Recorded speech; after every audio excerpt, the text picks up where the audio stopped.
காலையிலேயே செம்ம மழை. ஊரே ஏசி போட்ட மாதிரி ஆயிடுச்சு. ரொம்ப ஜில்லுன்னு இருந்தது. இந்த மழையில ஒரு காஃபி போட்டு குடித்தேன். சூப்பராக இருந்தது. இந்த மழைக்கும் காஃபிக்கும் செம்மையாக இருந்தது. அதுக்கப்புறம் ஆஸ் யூஷுவல் சமைக்க ஆரம்பிச்சிட்டேன். சாதம் வெந்துட்டுருக்கு. And then வெண்டைக்காய்லாம் வெந்துட்டுருக்கு. அடுத்து இப்போ நான் அப்பளம் பொரிக்கணும். இன்றைக்கி நான் வந்து பப்படம் தான் பொரிக்கிறேன். அப்பளம் பொரிக்கலை, பப்படம் பொரிக்கிறேன். எத்தனை பேருக்கு பப்படம் பிடிக்கும் அப்படின்னு சொல்லுங்கள். நான் சும்மா வீடியோ எடுக்காமல் பொரிக்கிறப்பெல்லாம் நல்ல பூரி மாதிரி புசு புசுன்னு வரும். இன்றைக்கி எல்லாமே தட்டை தட்டையாக போயிடுச்சு.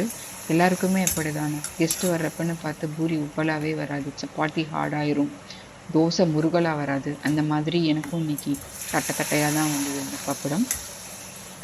ஸோ இன்றைக்கி ஆல்மோஸ்ட் சமையல் எல்லாமே முடிஞ்சிருச்சு. அப்பளம் பொரிச்சிட்டு வச்சுட்டேன் அப்படின்னா எனக்கு வேலை முடிஞ்சது. இன்றைக்கி என்னெல்லாம் சமைச்சிருக்கிறேன் அப்படின்னு சொல்லி பார்க்கலாம் வாங்க.